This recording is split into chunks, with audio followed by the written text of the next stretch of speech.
Dear doTERRA family, welcome to our weekly webinar. I hope you're doing great and have some good times ahead. Please let me take you now exclusively to Utah. I am proud to present for the next webinar some amazing presentations from our Leadership Retreat 2022. Watching these films, you can learn, feel excited, and get connected. Imagine you will be there like watching it from the very first row. I would suggest to get something to write notes, some refreshing drinks, and last but not least, turn on your diffuser and use your most loved oil. Please lean back, relax, and enjoy the trainings. Ladies and gentlemen, please welcome to the stage your diamond, Courtney Shepard.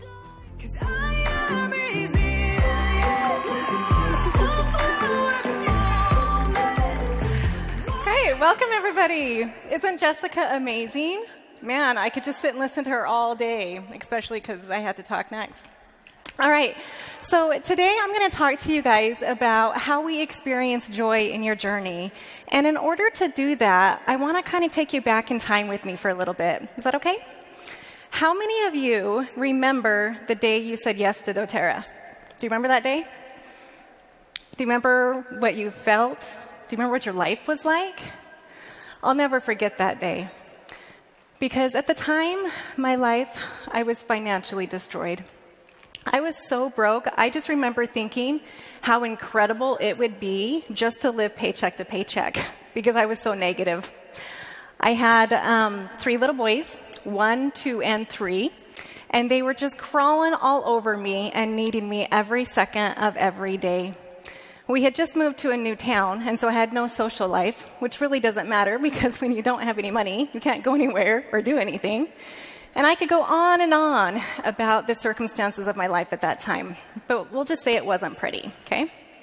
Now, one of my good friends, Seth Risenmay, some of you may know him, called me up, yes, and he invited me to do this journey with him. And I said yes, because at the time, I needed financial healing. And on that day, May 20th, 2011, I became a wellness advocate. And it is by far one of the greatest days of my life. For the first time, I started to have hope that I could provide a better life for my children and that we could start to experience financial stability and healing. And I trusted him to be able to take me there. Now, I've come to realize that there's about 6 events that happen that create an enormous amount of joy in our journey, and I'm going to call that the joy cycle. So a week after I enrolled, I started my first class, and I'm enrolling people, and I'm teaching them about the oils, and that's exciting. Do you guys remember your very first enrollment? Like, I'll never forget her. Yeah, I'm like, yes, this actually worked. Somebody wanted to do this. And what was so interesting at the time is that I had no idea that while I was just teaching people about the products, that I would start to get an enormous amount of text messages and emails from people thanking me for introducing them to the oils because they changed their lives. And they would go on to tell some of the most incredible experiences of what the oils have done for them. The next thing that happens in the joy cycle is I committed my first leader, Julianne Ellis, a blue diamond on my team. Now that is a day you never forget, right? Your very first leader. Because that means you're not on this journey alone anymore, right? You're not the only crazy one. You got people with you. That was awesome. And so then we both get into work, and she's enrolling people, and I'm enrolling people, and this joy cycle just keeps going and going. And then after that, we're getting more and more messages from people, and then we had even more people that decided they wanted to join us in the journey. Now, at that point, we start piling into cars, and you're going to events, leadership, retreats, and convention, and we're doing shopping trips together, and we're raising our children together, and our relationships became so special. That brought a lot of joy to my life. Those relationships are so cherished for me and have carried me through some of the hardest times in my life. Now, after that, the next thing I started to experience was a financial gain. And I remember the very first paycheck that I got that actually covered my grocery budget for the month. Now, I know that probably sounds silly, but I was blown away. I thought, oh my gosh, this is really happening. This is changing my life. And I remember texting Seth and telling him, thank you. And I told him how much my check was, and I'm like, this covers my groceries. This is changing things. And I started to transform into this completely different person. And then as I'm going through that, guess who else is? I get to watch all of my leaders start to transform, right?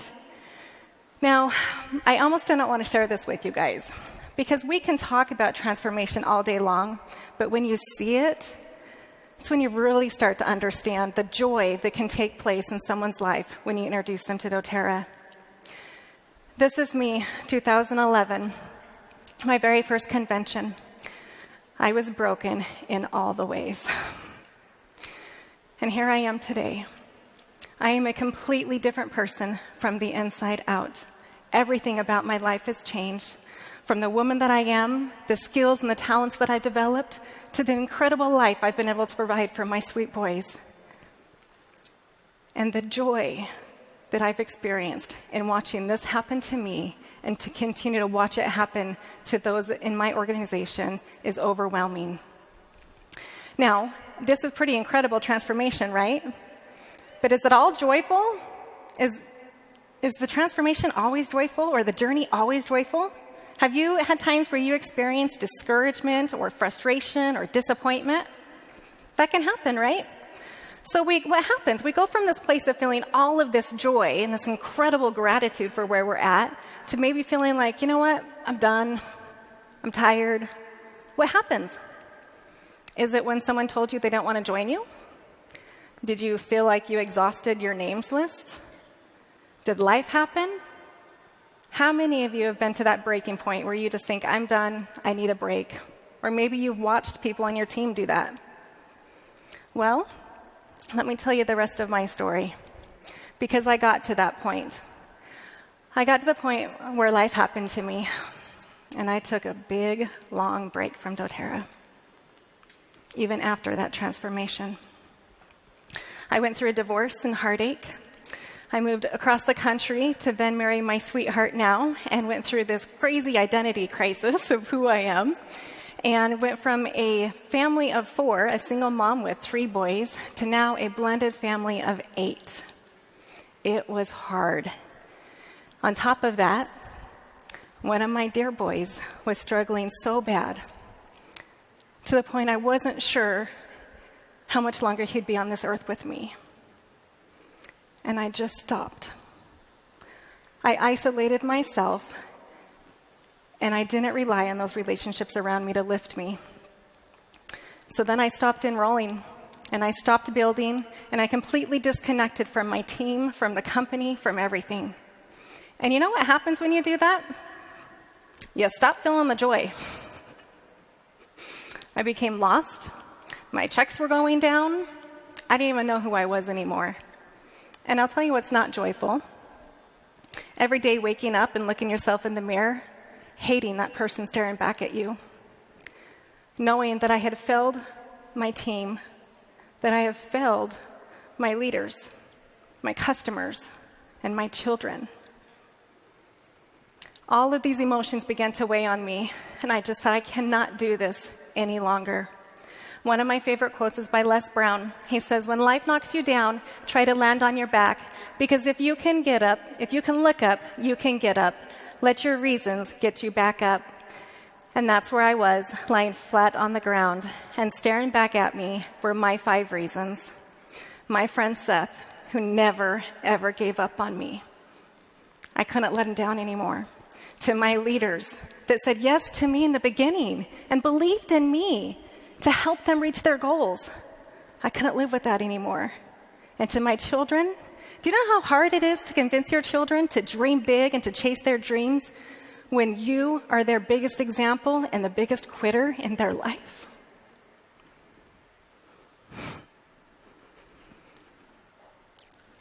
To my higher power that blessed me with so many miracles along the way, and to corporate that has always been there and has made this world a better place.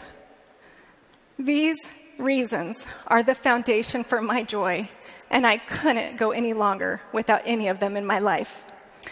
So I came back. January 2021, I decided it was time to reclaim my joy. Now, you know what happens when you take a big, long break like I did? I went from being a solid organic diamond, set up for blue. In fact, I was only 7,000 OV away from blue diamond the day that I quit, to a silver. That's what happens. So I had to get back to work. So I set the goal. I'm going to be diamond again by December of 2021. So I started giving that goal a voice and telling people what I wanted to do. The next thing, I knew that I needed to get my support system in place. So I started getting my mentors and accountability partners in place and telling them what I wanted to do. And then I knew I needed to map it out. I needed to know, if I'm going to do this by December, how many leaders do I need to recruit? How much volume needs to increase each month? How many events? What's my ratios? I needed to know it all so that then I could get to work. And I did. I did my first class. I invited 50 people to my first class. How many of you invited 50 people to a class recently? That's a lot of work. I'm just saying. I got to work, okay? Now, of those 50 people, I had 10 people. 9 of them enrolled, and 1 of them committed to build. She's here today. So, yeah. So do you know what happened at that point? My joy cycle, it's back. I'm in the game, and we're starting that all over again. So we're working, and now it comes November. And the funny thing, when you start to get your mentors and support in place, is they want to hold you to your goals, right? So by the second week of November, I get a phone call. Hey, did you know you're only 4,500 away from diamond? I'm like, yeah, that's 4,500. I'm like, I'm feeling it. I know. I'm going to do it next month. That's when the goal is. I'm going to do it next month. And instead of just, them going along with it and being like, okay, she's not quite ready to accept this, they just keep pushing me. And they said, you know what? I actually believe in you, and I think you can hit it this month. And I thought, oh my gosh, maybe they're right. Maybe I really can do it this month. And so my mind started racing, and I started thinking about all the ways to try and make this possible. And I knew that my leaders needed to believe it the way that I did. And so I pick up the phone and I call Sam. I'm like, hey, are you ready? You ready to run with me? I think you can do it this month. I believe in you. And we just breathed belief in each other. Now, with a couple days left at the end of the month, on November 27th, I was feeling discouraged and defeated and frustrated. I was still 2,700 PV away, and I just thought, why did I do this to myself? I didn't even want to hit it till next month. You guys ever done that? You start second-guessing yourself, like, man, well, why am I putting myself through this? And I text Seth, and I told him where I was at the end of the day, and I just went to bed, and I just wanted to cry. And he said, Court, if you truly believe, if you just knew it was inevitable, it's going to happen, how would you act? And I went to bed thinking about that, and I thought, well, if I truly believed it, I would get up and I'd get to work. So that's what I did. By that afternoon, November 28, 2021, I reclaimed diamond.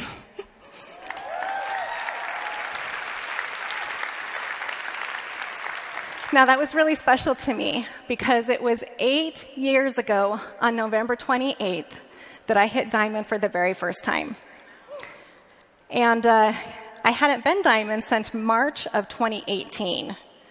Do you guys know what it feels like to reclaim a rank after not hitting it for a hot while? It feels good. Like real good. Like your first time good. Like I just remember soaking in all the emotions and, you're checking the back office and you're just waiting for it to refresh. I'm taking screenshots once it finally does and you text it to people. It was like the first time. Like it was so good. And I say that to you guys because I don't want you to ever underestimate the power of belief. To just breathe that belief into your leaders and make sure they never give up. Not even till the last second. Now, there are 4 things that I do now to make sure that I always focus and continue in the joy in my business. The first is I keep a record. Anytime I get a text message or an email or something from someone expressing their gratitude, I put it in this binder so that anytime throughout my journey I start to feel discouraged or defeated, I can pull that out and I can be reminded of all the good of my efforts and what I'm doing. The next thing is we have to keep enrolling. Not only does that create a pipeline for our business, but it creates a joy pipeline for us to continue to receive those messages. The next thing is you have to stay in motion. Look, I know life happens. I've been there. I've done that.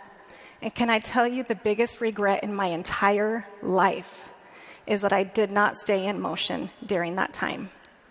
There is something, at least one thing you can do every day to move your business forward. The last thing is that we must continue to nourish ourselves and our team. I want you guys to take a look at this tree. It's got these big, strong roots, right? It's green, beautiful branches and leaves. You would say that this is a healthy tree, right? And in order for that tree to continue to grow, it would need sunlight and water and all the basic needs. Now, is it possible, if I were just to continue to give this tree sunlight and water, that it would continue to grow and flourish like this? It's possible, right? But is it possible for it to die? It is. Oopsies. Can we go back one? It's called dieback, where the tree can die from the top down. It is important for us to understand what it means to nourish. It is possible to feed and not be nourished. And it's critical that through this journey that we figure out, how do we nourish ourselves? How do we nourish our team? And I'll tell you what I've learned is it comes from the heart. We need to make sure when we're reaching out and we're connecting with people in our lives that we're not just doing it to check off a box, or we're not just doing it because this is what someone told us to do, but that you genuinely care, that you are nourishing them. And I promise as you do that, that you will continue to have joy in your journey. Now, my last thing I want to share with you is an invitation. For those of you that have experienced a leader quitting on your team or someone feeling discouraged, can you do me a favor? Can you reach out to them? Remind them of why you're here and why you need them, and invite them to come back and experience the joy with you. One of the final moments when I decided to come back is one of my dear friends, Jody Ashford, called me as she was going through the most horrific time in her life that made all of my challenges seem like nothing. With tear-filled eyes, expressed her need and desire for me to be back to help her finish her goals. I was not about to let her down again. You have more power than what you think. You just need to let people know you need them. We need that. That is part of the nourishment. There is no other company, no other place, no other culture or opportunity like this where we can do so much good in the world all wrapped up in one package. I want you guys to stand firm, to rise up, be united, and continue to spread the joy throughout this world. Thank you, everybody. Ladies and gentlemen, please welcome to the stage your Blue Diamond, Ann Calhoun. When I see your face, there's not a thing. Good morning. We are going to talk today about creating loyal customers.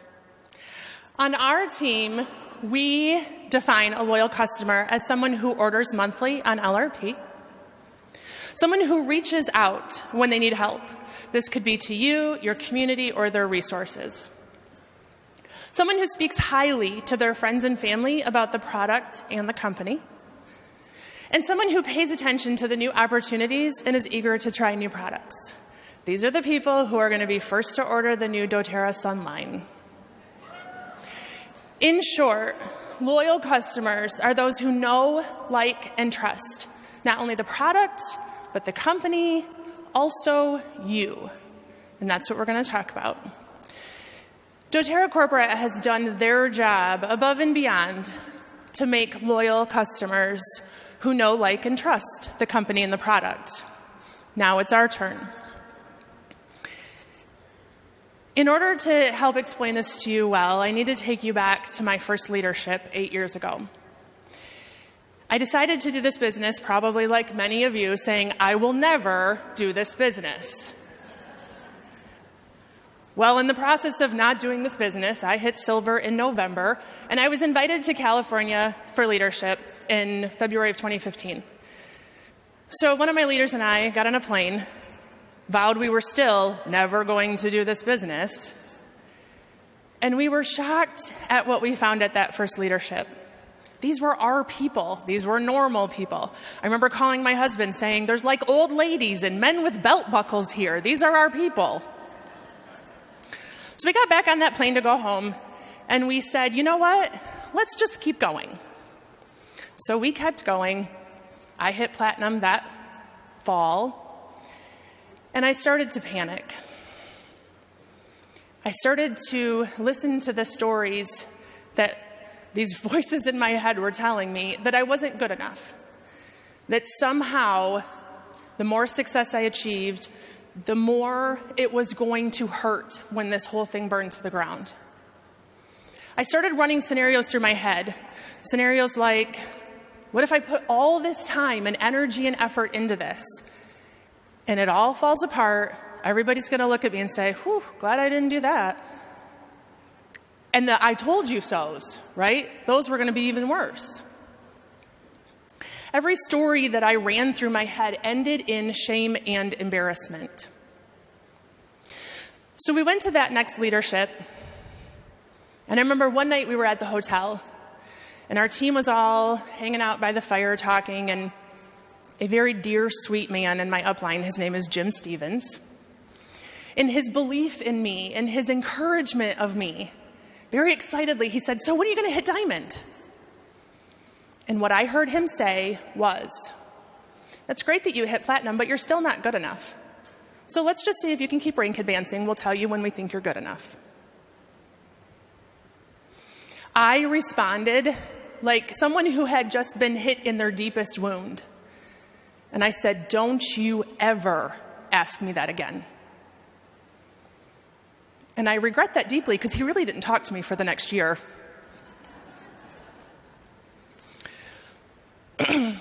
So I started to realize that there was this fear creeping up inside of me. There was this insecurity coming up. And when we left leadership, the very next week was the time that doTERRA did BOGOs for the very first time. And I actually hit diamond that month. And as great as that was, it only escalated this fear inside of me.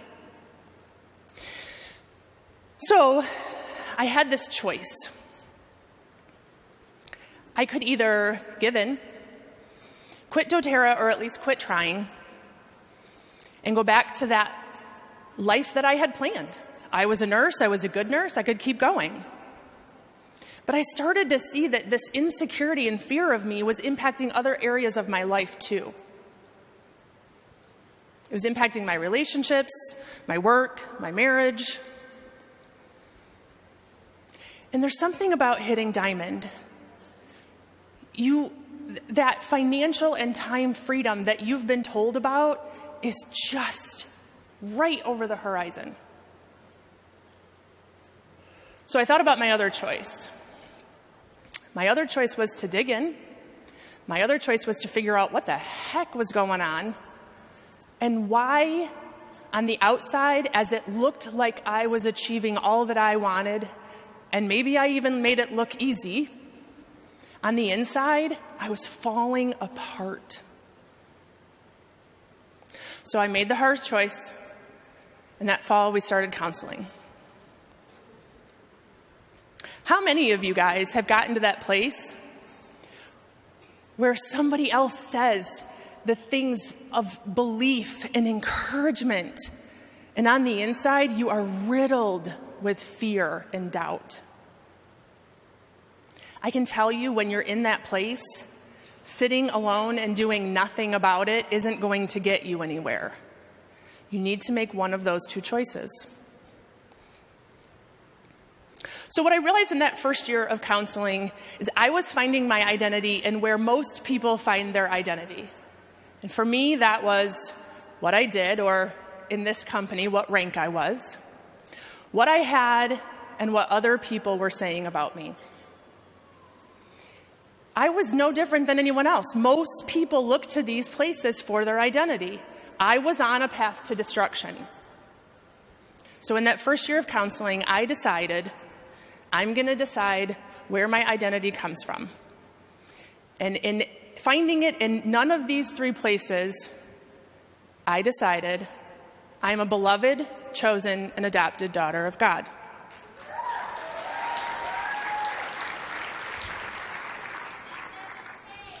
Agreed. All right, so what does this have to do with finding loyal customers? So this picture is a really great representation of what my process has looked like, and likely yours has or will. And that is that we all start on the left, where our warm market is. These are the people who know, like, and trust us. Once we get through these people who already know, like, and trust us, we have this decision to make. And that's, how am I going to get to the other side where people who don't yet know me know, like, and trust me as fast, as effectively, and as fun as possible? When you have a very solid, unshakable identity, you get to interact with people in a way that you become the giver and not the taker. People will spend time with you, and they will feel really good leaving your presence. They will be filled up because you are not interacting with them, trying to get your identity from them. So what does a leader with this kind of unshakable identity look like? Well, number one, you leave yourself in the car. This was taught to our team by our upline. That means that when you're with somebody, when you're at a class or a wellness consult or at the grocery store, you're there to provide empathy and compassion. One of the things that I witnessed this year at convention was the aforementioned Jim Stevens, his lovely wife, Tammy, came to our convention house. She walked in the door and made a beeline for everyone that she had not yet met. She sat down next to them and she said, "Hi, I'm Tammy. Tell me all about yourself." Those people felt loved and seen and heard and valued because of that. I recently witnessed an acquaintance of mine on social media really struggling with a new health challenge. She doesn't have answers. She's in pain. She's miserable. I haven't seen her in years. And I just reached out to her and I said, "Hey, I know this thing called the aroma touch technique. I can come to your house with my massage table. If nothing else, you'll get 45 minutes of relaxation." And she said, "When can you come?" So I went to her house, I gave her an aroma touch technique, I sat and listened to her for a few hours. She's not a customer yet. I reached out to her the next day and I said, "Tell me how you're feeling." And she said, "I got the best night's sleep I've had in years." And she said, "The fact that you came meant so much to me." You guys, I can tell you that when she does become a customer, she will be loyal because that know, like, and trust foundation was built in that morning. Last but not least, our words are super important. When I was seeking my identity in the things of this world,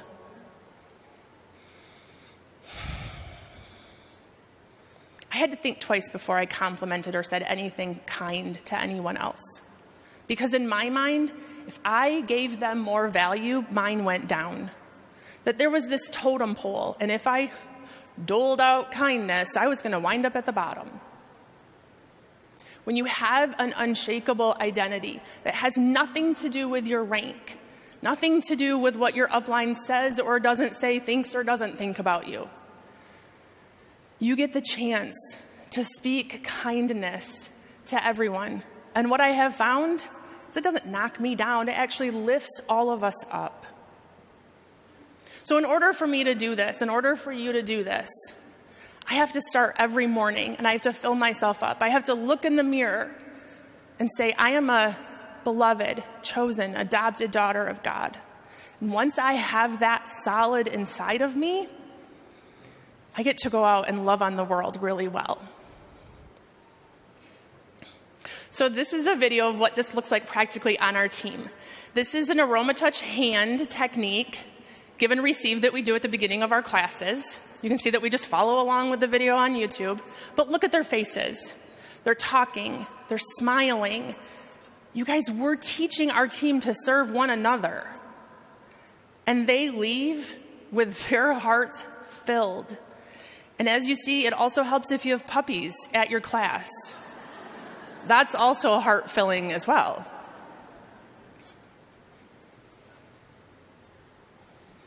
So before you go home, I would love for you to take a few minutes and come up with your own identity. And here's how you do. You picture yourself on a desert island. You have no family. You have no job. You have no things. You are a human being, not a human doing. In that place, who are you? Where or who do you get your value from? Come up with one sentence. Say it over and over and over and over again in the mirror. And this shift will start to take place. And your heart will be filled, your soul will be filled, and you will be able to go out and serve your customers well. And when that overfilling that you have flows into them, they will come back. They will listen to you. When you give them recommendations, because they trust you, they will take them. Thank you. When I see